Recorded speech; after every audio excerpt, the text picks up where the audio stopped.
Hello students, today we'll be starting with chapter second of democratic politics which is called federalism.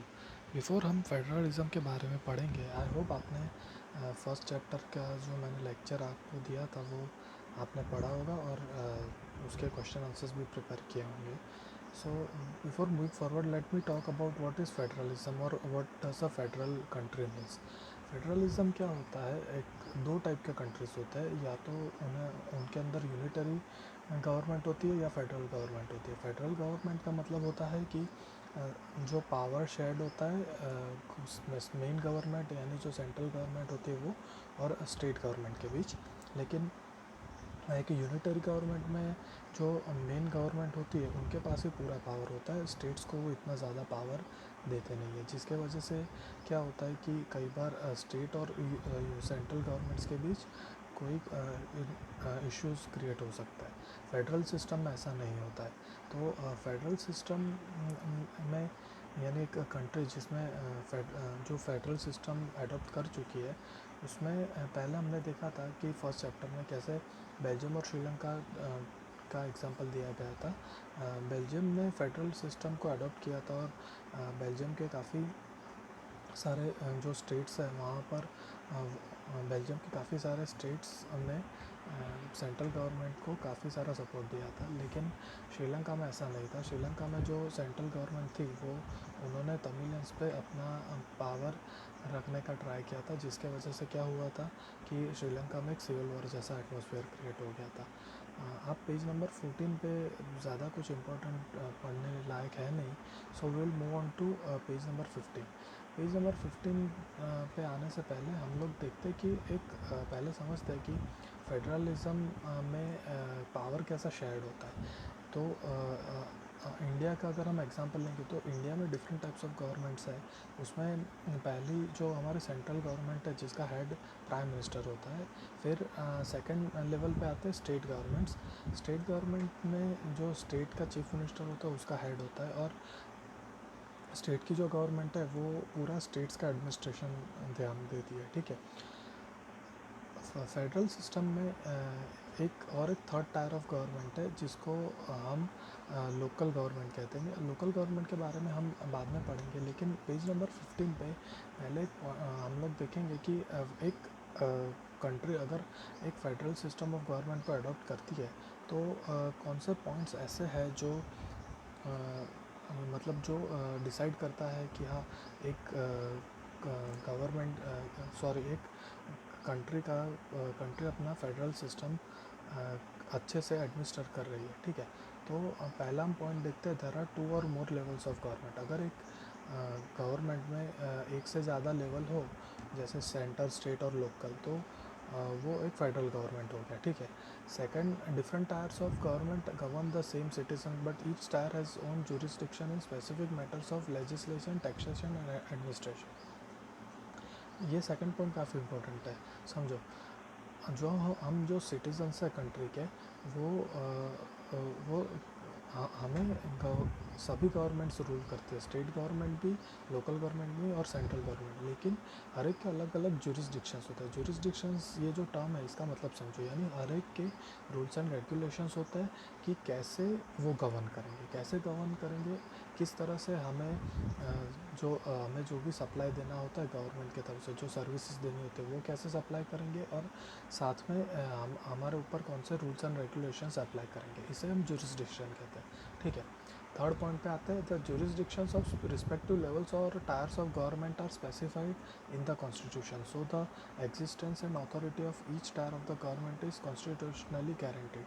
मतलब जो भी jurisdictions है वो अलग अलग लेवल ऑफ गवर्नमेंट होता है, उन्हें कॉन्स्टिट्यूशन में स्पेसिफाइड किया गया. हमारे इंडियन कॉन्स्टिट्यूशन में जो सेंट्रल गवर्नमेंट है उसके के पास अलग पावर्स है, उनके अलग ड्यूटीज़ हैं, उनके पास अलग रूल्स एंड रेगुलेशंस हैं. स्टेट गवर्नमेंट में वो सब डिफरेंट हो जाता है, उनके भी अलग एडमिनिस्ट्रेटिव पावर्स है, अलग रूल्स एंड रेगुलेशंस है. तो इस वजह से क्या होता है कि कॉन्स्टिट्यूशन में डिसाइड होता है कि एक सेंट्रल गवर्नमेंट के पास क्या पावर्स होंगे और स्टेट गवर्नमेंट के पास क्या पावर्स होंगे. ठीक है. Fourth point, the fundamental provisions of the constitution cannot be unilaterally changed by one level of government. Such changes require the consent of both the levels of government.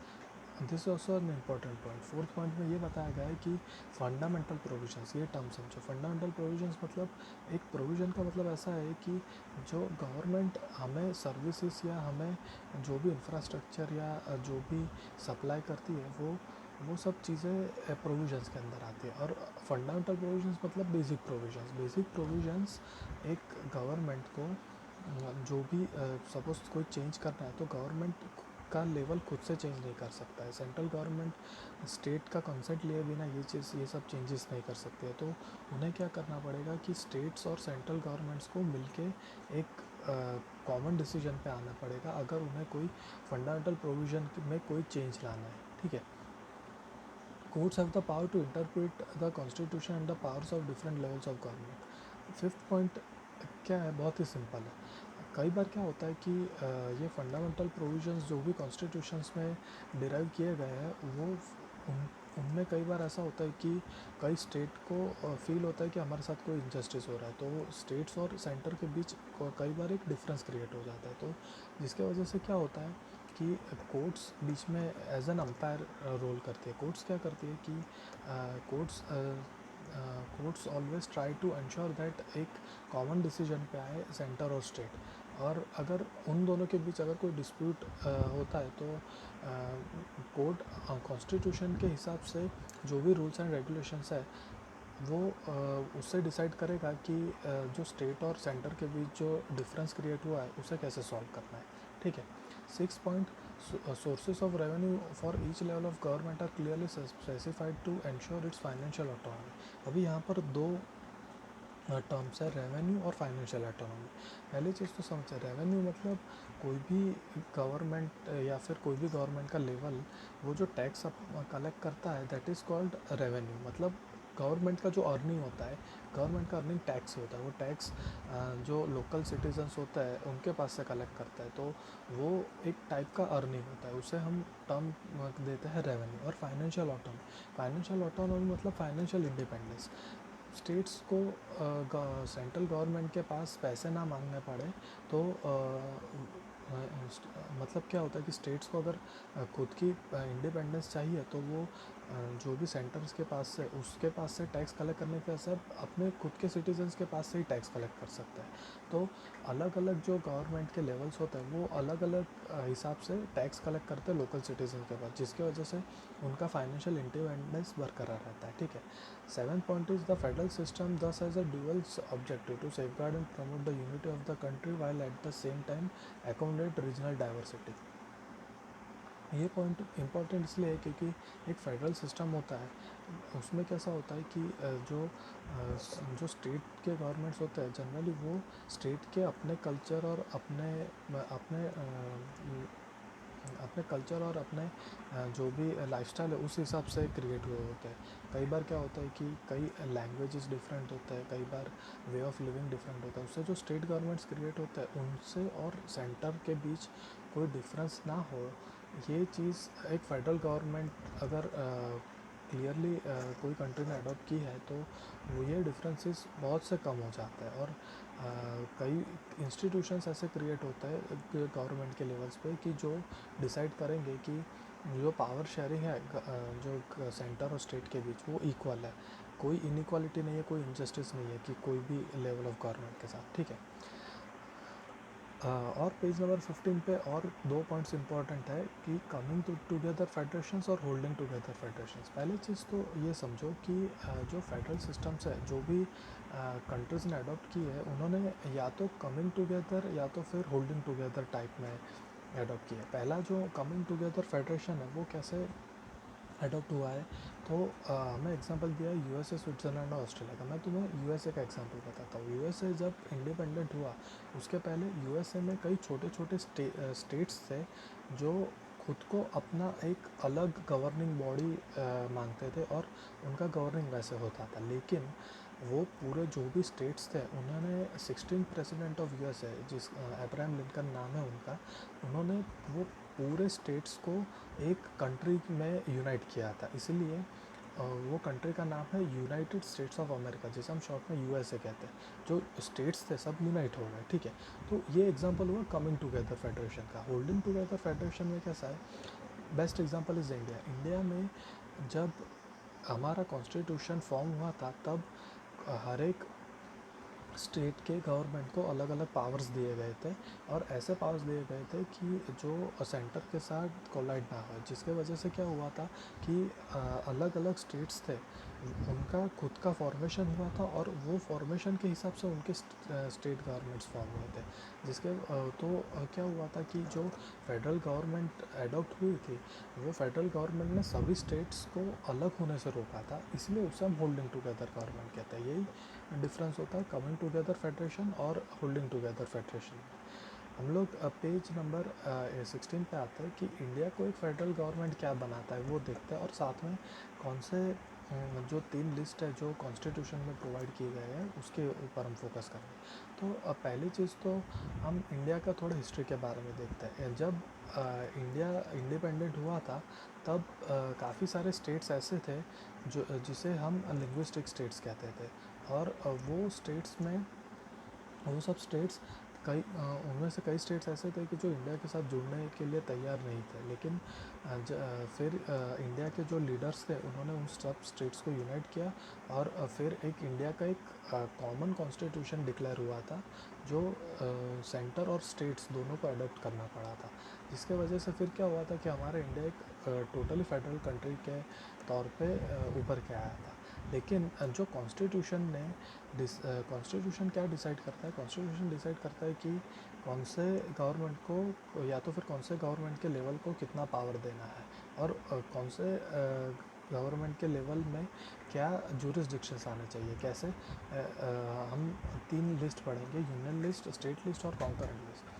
ये 3 list क्या है पहले तो समझो। कॉन्स्टिट्यूशन ने डिसाइड किया है कि जो भी गवर्नमेंट है वो अपने हिसाब से एडमिनिस्ट्रेशन देखेगी, अपने हिसाब से रूल्स एंड रेगुलेशंस फॉलो करेगी, और अपने हिसाब से ऐसे डिसीजन लेगी कि जो गवर्नमेंट को और उसके सिटीजन्स को फेवर करता है। लेकिन कई अलग अलग एस्पेक्ट्स होता है, कई अलग अलग फील्ड्स होता है कि जिसमें गवर्नमेंट को एक कॉमन डिसीजन लेना पड़ता है, और कई एस्पेक्ट्स ऐसे होते हैं कि जहाँ पर स्टेट्स को अपना डिसीजन लेना पड़ता है। तो ये बाइफर्केशन, ये डिफ्रेंशिएशन है, उसी को हम 3 डिफरेंट अलग लिस्ट में हमने उसे डिवाइड किया है। जो उसमें से पहला लिस्ट है यूनियन लिस्ट। यूनियन लिस्ट में कॉमन है कि एक जो सेंट्रल गवर्नमेंट को बैंकिंग है, कम्युनिकेशंस है, करेंसी है, या तो फिर फॉरेन अफेयर्स है, ये सब चीज़ें स्टेट गवर्नमेंट देखता है।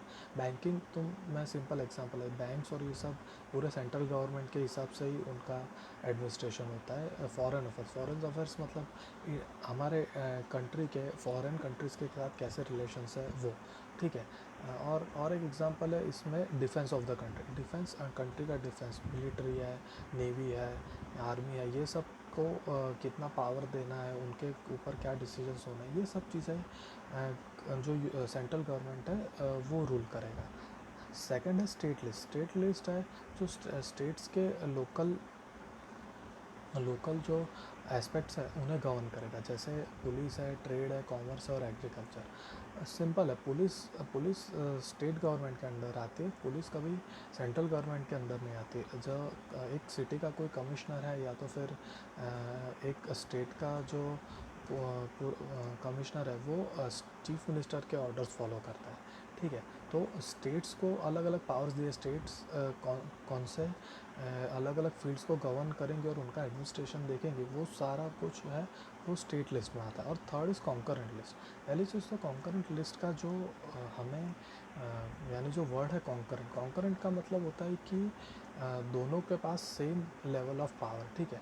ऐसे जो सब्जेक्ट्स होते हैं, ऐसे जो फील्ड्स होते हैं जहाँ पर स्टेट और सेंटर गवर्नमेंट दोनों मिलके एक डिसीजन लेती है, वो सब फील्ड्स या वो सब एस्पेक्ट्स कॉन्करेंट लिस्ट में आते हैं। जैसे एजुकेशन है, फॉरेस्ट है, ट्रेड यूनियंस है, ये सब चीज़ें ये सब चीज़ों पे दोनों का हक होता है और दोनों का एडमिनिस्ट्रेशन में होता है उससे।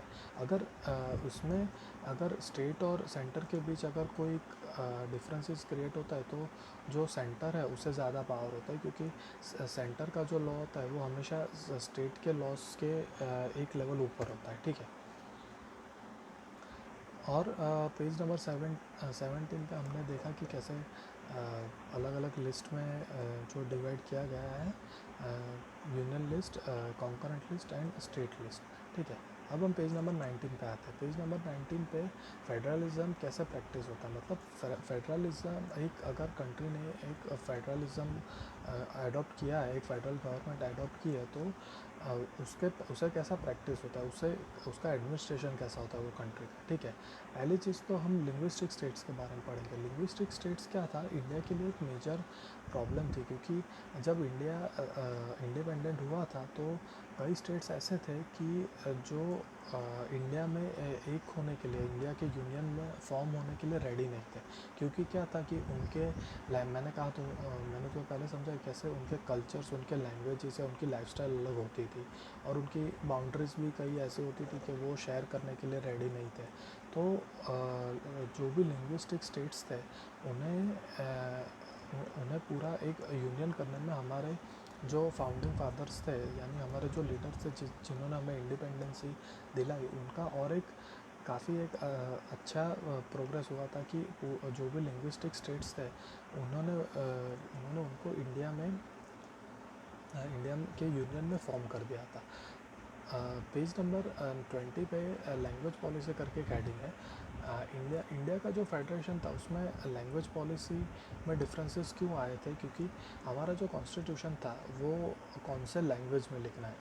इंडिया में सबसे ज़्यादा हिंदी लैंग्वेज स्पोकन है, लेकिन हिंदी लैंग्वेज सिर्फ 40% लोग ही इंडिया में बोलते हैं, जिसके वजह से बाकी जो नॉन हिंदी स्पीकिंग स्टेट्स थे उन्हें काफ़ी ये सब प्रॉब्लम हो सकती थी। इसलिए क्या हो गया कि डिसाइड हुआ कि इंग्लिश में इंडिया का कॉन्स्टिट्यूशन लिखा जाएगा। और काफ़ी सारे स्टेट्स ने भी डिसाइड किया था कि हिंदी में इंडिया का कॉन्स्टिट्यूशन ना हो, क्योंकि वो लोग नॉन हिंदी स्पीकिंग स्टेट्स थे, ठीक है। फिर है सेंटर और स्टेट के रिलेशंस। सेंटर और स्टेट के बीच के जो रिलेशंस है उसमें एक डेमोक्रेटिक पॉलिटिक्स है वो कैसे फॉर्म होता है, क्योंकि देखो कई बार क्या होता है कि कोई स्टेट्स है उनमें उनके जो इलेक्शंस होता है उसमें जो भी लोकल स्टेट की पार्टीज़ है वो पार्ट लेती है, लेकिन वो नेशनल लेवल पे पार्ट नहीं लेती है। क्योंकि क्या होता है कि कई बार जो सेंट्रल गवर्नमेंट्स होते हैं उनकी पॉलिसीज़ में कई स्टेट्स को ऐसा फील होता है कि ये बाकी सब स्टेट्स के लिए अच्छे रूल्स एंड रेगुलेशंस है, लेकिन हमारे साथ कोई इनजस्टिस हो रहा है। तो वो इनजस्टिस ना फील हो इसलिए कई सेंटर स्टेट रिलेशंस ऐसे हुए कि जो स्टेट्स में कोई लोकल पार्टीज़ अपने खुद के स्टेट और उसके कल्चर पे फोकस करने के लिए वो लोग इलेक्शंस में पार्ट ले रहे थे और वहाँ से वो जीते भी। तो इसके वजह से क्या हुआ कि 1990 के बाद कोalition गवर्नमेंट्स फॉर्म होने लगे। कोalition गवर्नमेंट्स मतलब ऐसा होता है कि कोई सिंगल पार्टी को पूरा मेजॉरिटी नहीं मिलता, इसलिए वो स्टेट में या तो फिर सेंटर में एक गवर्नमेंट फॉर्म नहीं कर सकते थे। तो उन्होंने बाकी जो रीजनल पार्टीज़ थी उनका सपोर्ट मांगा, और वो रीजनल पार्टीज़ ने देखा कि अगर इंटरेस्ट उनके कॉमन है या नहीं। अगर कॉमन इंटरेस्ट है तो जो रीजनल पार्टीज़ है उन्होंने जो बड़ी पार्टीज़ थी उनको सपोर्ट दिया, और उनका पूरा एक मिक्सचर बन के वो गवर्नमेंट फॉर्म हुआ था, ठीक है। नेक्स्ट पेज नंबर 24 पे आ जाओ। Decentralisation in India. डिसेंट्रलाइजेशन का मतलब पहले समझो कि ये टर्म क्या है। डिसेंट्रलाइजेशन का मतलब होता है कि कैसे सेंटर से पावर अलग कर दिया गया। मैंने तुम्हें कहा था कि हम एक थर्ड लेवल के बारे में पढ़ेंगे, लोकल गवर्नमेंट के बारे में। ये लोकल गवर्नमेंट के बारे में ही पूरा इन्फॉर्मेशन देता है डिसेंट्रलाइजेशन। डिसेंट्रलाइजेशन क्या होता है, पहली चीज़ तो एक बहुत ही सिंपल तुम समझो। अगर एक सेंट्रल गवर्नमेंट है एक कंट्री की, वो सेंट्रल गवर्नमेंट पूरे कंट्री को तो गवर्न नहीं कर सकते, क्योंकि इंडिया बहुत ही बड़ा कंट्री है। इंडिया के सिटीजन्स काफ़ी ज़्यादा है, और इंडिया में काफ़ी सारे ऐसे एरियाज़ भी है जहाँ पर सेंट्रल गवर्नमेंट नहीं पहुँच सकते। तो स्टेट गवर्नमेंट्स फॉर्म हुआ, स्टेट गवर्नमेंट्स अपने स्टेट्स पे फोकस करेंगे, और वही स्टेट का गवर्निंग वो देखेंगे। उन्हें बाकी सब स्टेट्स में क्या हो रहा है उनको ज़्यादा इंटरेस्ट होता नहीं है। लेकिन तुम देखो तो हमारे इंडिया में कई स्टेट्स है, जैसे उत्तर प्रदेश है, राजस्थान है, गुजरात है, महाराष्ट्र है, ये सब स्टेट्स हैं, ये काफ़ी बड़े स्टेट्स हैं, और वहाँ पर भी जो स्टेट गवर्नमेंट्स है उनको रूलिंग और एडमिनिस्ट्रेशन करने के लिए उन्हें काफ़ी डिफ़िकल्ट हो रहा था। तो एक third type of government form हो जिसे हम लोकल गवर्नमेंट कहते हैं, और वो लोकल गवर्नमेंट को हम म्यूनिसिपल गवर्नमेंट भी कहते हैं, या तो फिर अगर वो गांव में हो तो हम उसे पंचायत कहते हैं। अगर सिटी में हो तो हम उसे म्यूनिसिपल गवर्नमेंट कहते हैं। म्यूनिसिपल गवर्नमेंट का हेड होता है मेयर, और जो पंचायत का हेड होता है उसे हम कहते हैं सरपंच।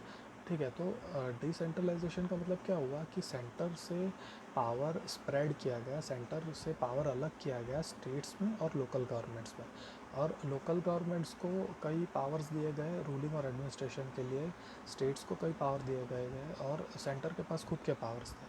तो अलग अलग पावर्स का जो स्प्रेडिंग था अलग अलग लेवल ऑफ गवर्नमेंट से, उसी को हम डिसेंट्रलाइजेशन कहते हैं। और 1992 में एक ऐसा कॉन्स्टिट्यूशन फॉर्म हुआ इंडिया का जिसने टोटली डिसेंट्रलाइजेशन पे फोकस किया, कैसे जो सेंटर स्टेट और लोकल गवर्नमेंट्स को कितना पावर होना चाहिए, कितने एडमिनिस्ट्रेटिव ड्यूटीज़ होनी चाहिए, वो डिसाइड किया गया था। उसके बारे में हम थोड़ा बहुत पढ़ते हैं, जो पेज नंबर 24 पे दिया गया है।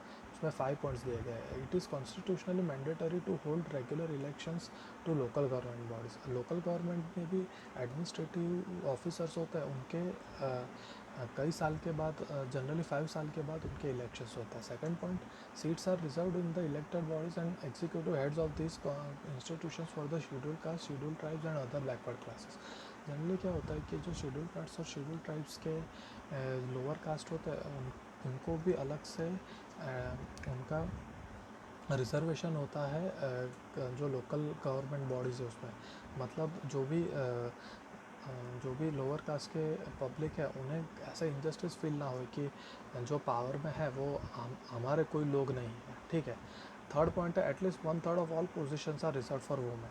जो भी ऑफिसर्स के जो भी इलेक्शंस में सीट्स है उसमें 1/3 हमेशा वुमेन के लिए रिजर्व होता है, क्योंकि जो जो ऐसे सीट्स होते हैं जहाँ पर वुमेन जीत के आती है, तो वो सभी कलेक्शन ऑफ वुमेन, वो लोग वुमेन सेंट्रलाइज लॉस पे फोकस करता है। अगर कई जगह वुमेन के साथ हमने देखा है इंडिया में कई जगह इंजस्टिस होता है, तो वो इंजस्टिस ख़त्म करना और वुमेन को इक्वल अपॉर्चुनिटी प्रोवाइड करना, ये सब पे फोकस उनका होता है। इसलिए 1/3 टोटल, यानी जो टोटल बॉडी होती है गवर्नमेंट की लोकल बॉडी, उसमें 1/3 सीट्स होता है वुमेन के लिए।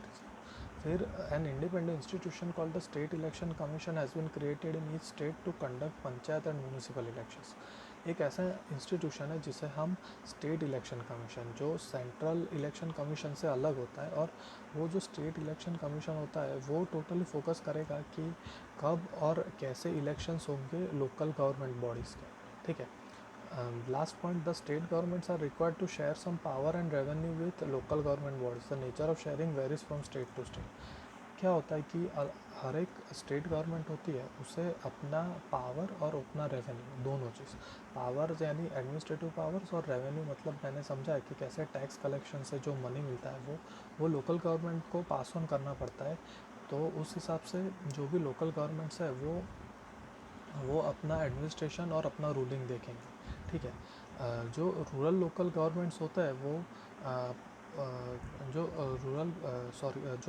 रूरल गवर्नमेंट्स होता है, मतलब जो गांव की गवर्नमेंट्स होता है जिसे हम पंचायत कहते हैं, उनका हेड सरपंच होता है। वो लोग गांव में, छोटे से गांव में उनका पूरा एडमिनिस्ट्रेशन देखते हैं। और वो पेज नंबर अगर तुम 25 पर पढ़ोगे तो देखोगे the local government structure goes right up to the district level. Few gram panchayat are group together to form what is usually called a panchayat samiti और ब्लॉक और मंडल। यानी जो भी अलग अलग ग्राम पंचायत होती है। मैंने पंचायत मतलब समझा जो गांव की लोकल गवर्नमेंट होती है।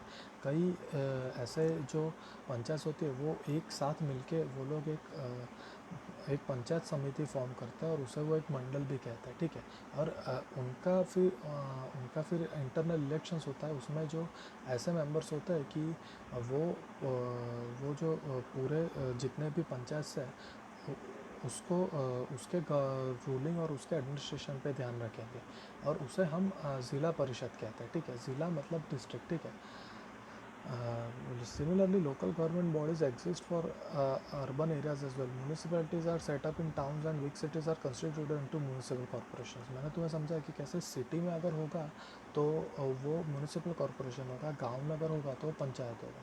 तो सिटी का जो म्यूनिसिपल कॉरपोरेशन होता है वो सेटअप होता है, उसका भी इलेक्शंस होता है और इलेक्टेड बॉडीज़ जो पब्लिक के रिप्रेजेंटेटिव्स होता है वो लोग म्यूनिसिपलिटी के ऑफिसर्स बनते हैं और उनका जो हेड होता है वो मेयर होता है, ठीक है। हमने मेनली ये जो चैप्टर है उसमें 4 टॉपिक्स है। पहला टॉपिक यही है कि फेडरलिज्म क्या होता है और एक कंट्री जिसने federal system of government adopt किया है वो अपना रूलिंग और एडमिनिस्ट्रेशन कैसे करती है। सेकंड पॉइंट है कि इंडिया कैसे फेडरल सिस्टम है। तो हमारे इंडिया में मैंने तुम्हें बताया कि 3 टाइप के लिस्ट है जो इंडिया के कॉन्स्टिट्यूशन में सप्लाइड है, union list, state list and concurrent list. तो यूनियन लिस्ट में जो इंडिया के सेंट्रल गवर्नमेंट है उनके पास अलग अलग पावर्स होते हैं। स्टेट लिस्ट मतलब स्टेट के पास पावर होता है और कॉन्करेंट लिस्ट मतलब दोनों के इक्वल पावर्स होता है, ठीक है। फिर थर्ड टॉपिक हमने पढ़ा कि कैसे फेडरलिज्म प्रैक्टिस होता है। हमने उसमें बेस्ट एग्जांपल इंडिया का देखा था कि कैसे इंडिया में स्टेट्स फॉर्म हुए, स्टेट्स के अलग गवर्नमेंट्स फॉर्म हुए और ऐसा कॉन्स्टिट्यूशन फाइनली 1992 में फॉर्म हुआ कि जो पूरे इंडिया के स्टेट और सेंटर के बीच के एक स्टेट्स गवर्नमेंट और सेंट्रल गवर्नमेंट के बीच के एक रिलेशंस को स्मूथ फंक्शनिंग रखेगा, ठीक है।